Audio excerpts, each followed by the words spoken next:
सबको जय मसीह की। मैं प्रभु यीशु मसीह के नाम में कॉफी विद क्राइस्ट के 72वें एपिसोड में एक बार फिर से आप सभी का स्वागत करता हूं। और आज हम बात करने वाले हैं एक सशक्त प्रार्थना जीवन के विकास के बारे में। जी हाँ, developing a powerful prayer life. हम सब जानते हैं मेरे प्रियो कि प्रार्थना जो है वो हमारे जीवन का, मसीही जीवन का खास करके एक अभिन्न हिस्सा है। एक बहुत ही मसीह केंद्रित एक ऐसा भाग है जिससे हम कभी भी बच नहीं सकते हैं।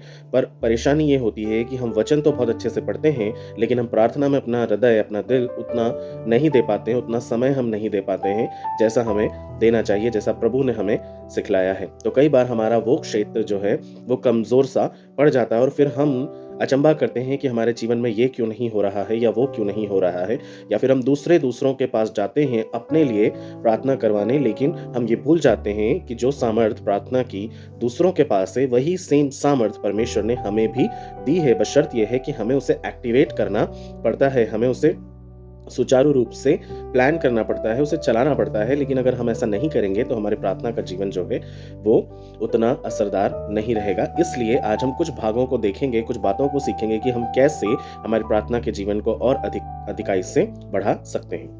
तो वचन हम जाएंगे पहला थिस्सलुनीकियों उसका 5 और उसका 17वां वचन। ये कहता है कि निरंतर प्रार्थना करते रहो। यह वचन हम पहले भी पढ़ चुके हैं मेरे प्रियो। ये वचन हमें बताता है कि प्रार्थना कोई घटना नहीं है कि वो अचानक से हो जाए, बल्कि वो हमारी एक जीवन शैली है। प्रार्थना क्योंकि मसीह जीवन का सबसे ज्यादा महत्वपूर्ण भाग है, इसलिए हम कभी भी उससे पीछे ना हटे। जहां कहीं, जैसे भी, जिस भी हालात में आप हैं, आप प्रार्थना करना कभी ना छोड़ें। वो आपकी जीवन शैली होनी चाहिए। उसे करने के लिए आपको अलग से समय देने की जरूरत नहीं होनी चाहिए। वो आपके जीवन में जुड़ा हुआ ही होना चाहिए। जैसे हम सुबह उठते हैं, अपने आप ब्रश करते हैं, चाय पीते हैं, फ्रेश होते हैं, नहाते धोते हैं, काम पर चले जाते हैं, वैसे ही प्रार्थना का भी हमारा जीवन होना चाहिए कि हम सुबह सबसे पहले उठे, हमने प्रार्थना की, उसके बाद हमने जमीन पर पैर रखा और फिर हम अपने अपने काम को करते करते प्रार्थना में प्रभु से बातचीत कर रहे हैं कि परमेश्वर आज मैं ये प्लान कर रहा हूँ, आज मैं ऐसा ऐसा कर रहा हूँ, आप मुझे गाइड कीजिएगा, आप मुझे बताइएगा कि आप मुझे ये करना उचित है या अनुचित है। इस तरह से परमेश्वर से हम निरंतर पूरे दिन भर में हम अगर प्रार्थना करते रहेंगे तो परमेश्वर भी हमसे बातचीत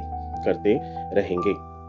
पहली चीज ये ध्यान रखना है, कुछ जो बिंदुओं को मैं आपके साथ शेयर कर रहा हूँ उसमें पहली बात यह है कि प्रार्थना की लंबाई से परमेश्वर को मतलब नहीं है, प्रार्थना की निरंतरता से परमेश्वर को मतलब है। मत्ती 6:7 में क्या लिखा है कि प्रार्थना करते समय अन्य जातियों की नाई बकबक ना करें, क्योंकि उनको ऐसा लगता है कि उनके बहुत बोलने से उनकी प्रार्थना सुनी जाएगी। परमेश्वर लंबे शब्दों से नहीं मेरे प्रियो, पर नियमित संगति से प्रसन्न होते हैं। हमको नियमित रूप से उनसे बात करनी चाहिए। 5 मिनट, 10 मिनट, जो भी आपका मन करे, जितना भी आपका मन करे। परंतु यदि वो सच्ची प्रार्थना है तो वो 50 मिनट, 1 घंटे, 2 घंटे की लंबी प्रार्थना से कई अधिक शक्तिशाली होती है।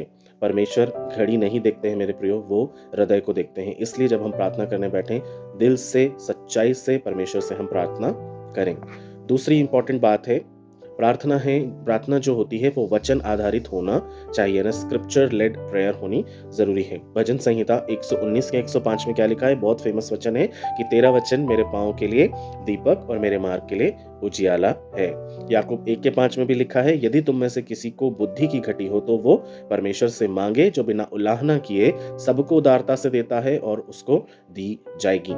इन वचनों को लेकर जब हम बैठते हैं, जब हम प्रार्थना करते हैं, तो परमेश्वर उसके प्रति, उन वचनों के प्रति अपनी प्रतिज्ञाओं के लिए सक्रिय हो जाते हैं और आपको वे आशीषें देना शुरू करते हैं। एग्जाम्पल के लिए, जैसे यहाँ पे याकूब 1:5 में जो याकूब हैं या फिर जो जेम्स हैं, वो परमेश्वर से बुद्धि को मांग रहे हैं कि परमेश्वर मुझे बुद्धि को दे। एक वचन उन्होंने दिया है। तो अब हमको ऐसा लगता है कि शायद हम इस क्षेत्र में बुद्धि हमें कम है, हम उसमें अच्छा विकास नहीं कर पा रहे हैं, अच्छा परफॉर्म नहीं कर पा रहे हैं। बैठ जाएं इस वचन को लेके और परमेश्वर से प्रार्थना करें, परमेश्वर मेरे इस क्षेत्र में मैं आपके सामने इस वचन को लेकर आता हूँ। आपने ये वचन में वादा किया है कि आप इस तरह से बुद्धि और ज्ञान और समझ को मुझे देंगे, तो परमेश्वर मुझ में ये कमी है, आप मुझे प्रदान करें। मेरे दिल दिमाग को आप खोलें ताकि मैं इस क्षेत्र में अच्छे से परफॉर्म करूं और आपके नाम को ऊंचा करूं और मैं भी महिमा का प्राप्त करूं। इस तरह से परमेश्वर से हम प्रार्थना करते रहेंगे तो परमेश्वर वचन आधारित प्रार्थनाओं को जल्दी सुनते और स्वीकार करते हैं। जब हम वचन में प्रार्थना करते हैं तो परमेश्वर अपने ही वचन की जिम्मेदारी खुद लेते हैं, है ना। क्योंकि जब हम वचन को रखकर प्रार्थना करते हैं तो परमेश्वर के सामने हम प्रूफ के साथ जाते हैं कि परमेश्वर आपने वचन में कहा है, और जब आपने कहा है तो वो परमेश्वर हैं। मैंने आपको पिछले वीडियोस में भी बताया हुआ है कि परमेश्वर मनुष्य नहीं है कि वो अपने बोले हुए वचन से पलट जाएं। वो अपने वचन को बोले हैं तो वो उस वचन को पूरा भी करेंगे। फिर थर्ड थिंग है, प्रार्थना में विविधता होना ज़रूरी है, प्रार्थना में वैराइटीज़ होना ज़रूरी है। फिलिपियो 4:6 में क्या लिखा है? किसी भी बात की चिंता मत करो, परंतु हर बात में प्रार्थना और विनती के द्वारा धन्यवाद के साथ अपनी विनती परमेश्वर के सामने रखनी है। ठीक है, प्रार्थना में वैराइटीज़ का होने का मतलब है कि आप ज़रूरी नहीं है हमेशा अपने ही लिए प्रार्थना करें, आप दूसरों के लिए प्रार्थना कर सकते हैं, दूसरों के किसी विषय को लेकर आप प्रार्थना कर सकते हैं, आप अपने क्षेत्र को लेकर प्रार्थना कर सकते हैं, आप अपने राज्य को लेकर प्रार्थना कर सकते हैं, अपने देश को लेकर, देश में हो रही घटनाओं को लेकर या किसी भी एक टॉपिक को लेकर आप प्रार्थना कर सकते हैं। और प्रार्थना करते करते आप वो पूरे विश्व भर को आप याद कर सकते हैं और इस तरह से आप अपनी प्रार्थना में विविधता ला सकते हैं। आप किसी के मध्यस्थता की भी प्रार्थना कर सकते हैं, किसी शहर के नाके में खड़े होकर, जिस तरह से एजरा नहम्याह ने यरूशलेम के नाके में खड़े होकर प्रार्थना की थी कि प्रभु जी उस यरूशलेम की दीवार और जो लोग हैं जो उसको नष्ट करना चाहते हैं उसके बीच में हम खड़े हैं, प्रभु हम प्रार्थना कर रहे हैं आपसे।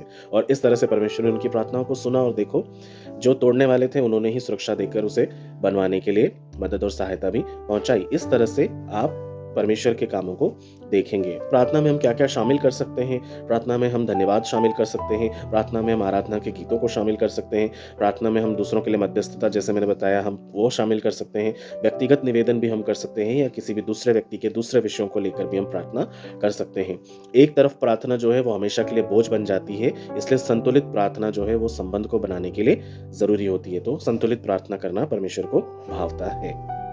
फिर है चौथी बात, निश्चित समय और स्थान को आप निर्धारित करें प्रार्थना के समय के लिए। जी, मरकुस 1:35 में हमने पहले भी पढ़ा हुआ है और आज फिर से हम इसे दोहराते हैं कि भोर को जब अंधेरा ही था तब यीशु उठकर एकांत स्थान में गए और वहां उन्होंने प्रार्थना की। हम सब जानते हैं कि प्रभु यीशु मसीह को भीड़ से कोई लेना देना ही नहीं होता था, है ना। जब उनके प्रार्थना का समय है, पूरी भीड़ एक तरफ, वो अपना निकल जाते थे, वो चिंता ही नहीं करते थे, क्योंकि उनके लिए भीड़ से बात करना और उनके लिए कुछ करने की सामर्थ्य वो अपने पिता से प्रार्थना के द्वारा हासिल करते थे।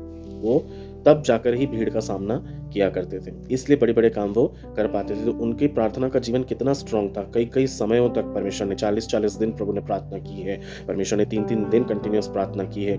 पहाड़ों पर चले जाया करते थे, अंधेरे में जंगलों के अंदर चले जाया करते थे और वहां पर वो सुने स्थान में परमेश्वर से बातचीत किया करते थे। तो ये बहुत जरूरी है कि जब हम प्रार्थना को प्राथमिकता देते हैं वही जीवन में स्थिरता को लाते हैं। इसलिए हमें प्रार्थना करना बहुत जरूरी है। यीशु मसीह ने भी अपने समयों को निर्धारित किया हुआ था मेरे प्रियो, और वो उनसे अच्छा एग्जाम्पल हमारे लिए कोई भी नहीं है। तो हमें भी उनके ही समान कितना अधिक जरूरी है कि हम अपने प्रार्थना के समय को निर्धारित करें। हमको सोचने की जरूरत है, क्या मेरी प्रार्थना नियमित है या केवल समस्या केंद्रित है, या सिर्फ मैं अपनी समस्याओं को लेकर ही परमेश्वर के पास जा रहा हूँ, या मैं सिर्फ उसी विषय के लिए प्रार्थना करता रहता हूँ। मेरे प्रियो, रटी रटाई प्रार्थना से परमेश्वर ऊब जाते हैं, इसलिए नए विषयों को लाएं। बाइबल हमें सिखाती है, जो दूसरों की खेती सींचता है उसकी खेती आप सींची जाती है। इसलिए अपने विषयों को कभी परे रखकर हम दूसरों को प्रथम स्थान देकर जब हम उनके लिए प्रार्थना करेंगे तो परमेश्वर निश्चय हमारी प्रार्थनाओं का उत्तर भी हमें देंगे। दूसरा है, क्या मैं परमेश्वर से बात करता हूँ या सिर्फ उनसे मांगता रहता हूँ? ये चिंतन करने की हमें जरूरत है। तीसरी चीज, क्या मैं प्रार्थना में वचन का उपयोग करता हूँ? अगर नहीं मेरे प्रियो, तो पहले आप वचन को पढ़ें, उसे कंठस्थ करें, उसे समझें कि वो किस कॉन्टेक्स्ट में लिखा है, क्यों ऐसा कहा गया है, क्या वचन में ऐसा हो रहा है, और उन वचनों को लेकर फिर आप परमेश्वर से प्रार्थना करने बैठें। चौथी बात, क्या मेरे दिन का कोई निश्चित समय है जो केवल प्रभु के लिए समर्पित हो?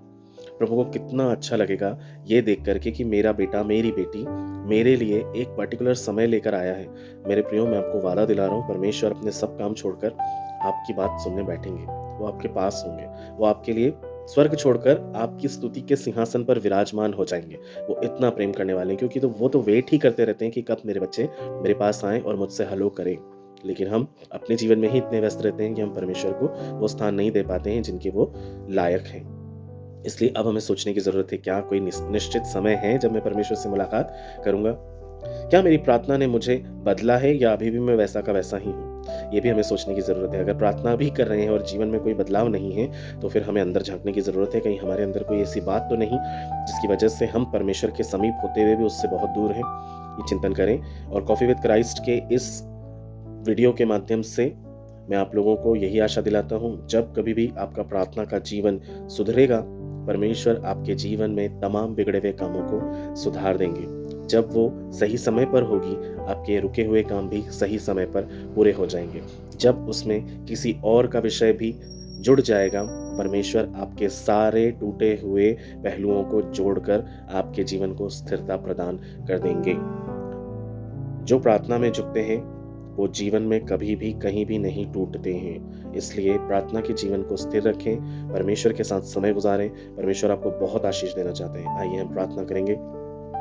प्यारे पिता परमेश्वर, हम धन्यवाद के साथ एक और बार फिर आपके अति पवित्र चरणों में इस बड़े भोर के समय में आते हैं। आपको धन्यवाद देते हैं आज के सुंदर दिन और समय के लिए प्रभु जी, जब आपके लोग प्रभु इस वचन को देखते और सुनते हैं और इस पर मन लगाते हैं। प्रभु मैं विश्वास करता हूँ प्रभु, आशीष का कटोरा आप उनके ऊपर उंडेलने से पीछे नहीं हटेंगे। अपने स्वर्गदूतों को इनके लिए आप आज्ञा देंगे प्रभु कि स्वर्ग से प्रभु जी आशीषों की वर्षा इनके ऊपर होगी। राजा मैं विश्वास के साथ प्रभु जी तमाम सब्सक्राइबर्स को, फ्रेंड्स, फॉलोअर्स, टीचर्स, कॉलीग्स को और परमेश्वर पिता चर्च फैमिलीज को, तमाम फैमिलीज को परमेश्वर पिता, अपने फैमिली मेंबर्स को और प्रभु जी विश्व के जो भी लोग जहां कहीं से भी मुझे देखते हैं, उन सबों को पिता मैं आपके पवित्र हाथों में आज के सुंदर समय में सौंपता हूं। उनके लिए प्रार्थना करता हूं परमेश्वर पिता कि उनके प्रार्थना के जीवन को आप देख रहे हैं प्रभु जी। आप उनके जीवन में यदि कोई कमी घटी है तो उससे सुधारें पिता परमेश्वर।